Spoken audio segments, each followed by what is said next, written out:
আপনি যে গ্যাস বিক্রি করছেন, আমাদের কাছে বিভিন্নভাবে ইনফরমেশন আছে আপনি এলাকায় ৳২২০০ পর্যন্ত ১২ কেজির সিলিন্ডার বিক্রি করছেন। আর গভর্নমেন্ট সেখানে ৳১৭২৮ বলেছে। কি করে দেখি গ্যাস বাবা। বিক্রি করছেন না? কয় লিটারের গ্যাস আছে? জি, ১২ লিটার ১২ কেজি দেখলাম একটা। জি, আর ভালো লিটার। ১২ কেজির কত করে বিক্রি করছেন? ৳১৭৫০ ক্যাশ মেমো আছে? জি, মূল্য তালিকা আছে আপনার? আপনি ১৭৫০ না, আপনার তো কমপ্লেন আছে যে আপনি ২০০০, ২১০০, ১৯০০ যার কাছে যত পাচ্ছেন তত দামে ২২০০ এরকম দামে বিক্রি করছেন।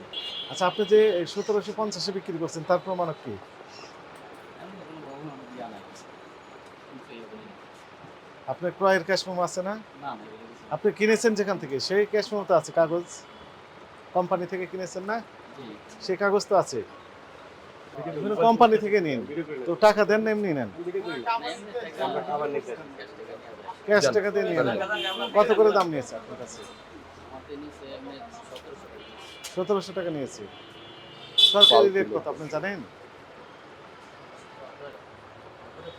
জানেন না, তাহলে আপনি ব্যবসা করছেন কিভাবে? আপনার লাইসেন্স আছে? পুলিশকে কি ইনফর্ম করা হয়েছে? লাইসেন্স একটু দেখান। আপনার গ্যাস বিক্রির লাইসেন্সও নাই। গ্যাস তো সব জায়গায় সংরক্ষণ করতে পারবেন না। আইন আছে না দেশে? আপনি কি বুঝতে পেরেছেন? কতগুলো অপরাধ করছেন আপনি বলেন তো একসাথে? লিফলেট দেন একটা। অনেকগুলো হয়ে গেছে।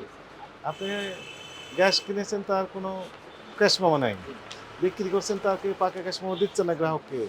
আবার আপনি মূল্য তালিকা এখানে প্রদর্শন করেননি। আবার সরকারি রেটের চেয়ে বেশি রেটে বিক্রি করছেন। এগুলো তো অপরাধ। এগুলো আপনার একই সাথে আপনার কোনো লাইসেন্স নাই। গ্যাস তো সব জায়গায় সংরক্ষণ করতে পারবেন না। গ্যাস সংরক্ষণ করার তো আপনার জায়গা স্পেস থাকতে হবে এবং বিস্ফোরক পরিদপ্তর থেকে আপনাকে লাইসেন্স নিতে হবে। সেটাও তো নেননি। তো আপনি কত করে বিক্রি করছেন এটার কোনো আপনার কাছে প্রমাণক নাই। না, কেন রাখেন না কেন?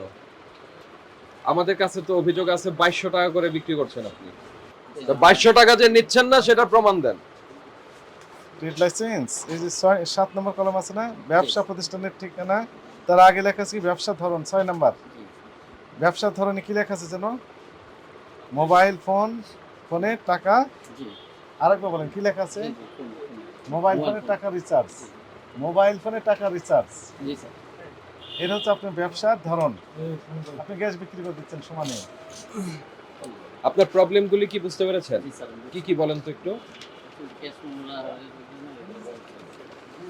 প্রথমত প্রথমত গ্যাস সিলিন্ডার বিক্রি করার জন্য যে ট্রেড লাইসেন্স দরকার সেটা আপনার নাই। জি, তারপরে আপনার গোডাউন রয়েছে। তো গোডাউন থাকলে এটা বিস্ফোরক অধিদপ্তরের একটা পারমিশন লাগবে। সেটা নাই আপনার। তারপরে আপনি তারপরে আপনি যে গ্যাস বিক্রি করছেন, আমাদের কাছে বিভিন্নভাবে ইনফরমেশন আছে আপনি এলাকায় ৳২২০০ পর্যন্ত ১২ কেজির সিলিন্ডার বিক্রি করছেন। আর গভর্নমেন্ট সেখানে ৳১৭২৮ বলেছে। আপনি কত করে কিনতে পেরেছেন? ১৭০০ টাকা। ১৭০০ তে কিনতে পেরেছেন আপনি? তো সেটার কোনো ডকুমেন্ট আছে? জি না। সেটার ডকুমেন্ট নাই। এই ডকুমেন্ট ছাড়া ব্যবসা করা যাবে না। আচ্ছা, আর যেই আপনার কাছ থেকে গ্যাস নিবে জি স্যার। তাকে আপনি রসিদ দিবেন। সেই রসিদের একটা ডুপ্লিকেট কার্বন কপি থাকবে। জি, যাতে দেখে আমরা বুঝতে পারবো আপনি এত টাকায় গ্যাসটা বিক্রি করেছেন। না হলে আপনার কোনো দাবি গ্রহণযোগ্য হবে না। মূল্য তালিকা দিচ্ছেন না, এটার জন্য ৫০,০০০। আপনি নিয়ম মেনে ব্যবসা করছেন না, এটার জন্য ৫০,০০০। আপনার সরকার নির্ধারিত মূল্যের বেশি মূল্যে আপনি বিক্রি করছেন, এটার জন্য ৫০,০০০। আপনাকে ১.৫ লক্ষ টাকা ফাইন করা যায়। আমরা আপনাকে ২০,০০০ টাকা আজকে সতর্কতামূলক জরিমানা করছি।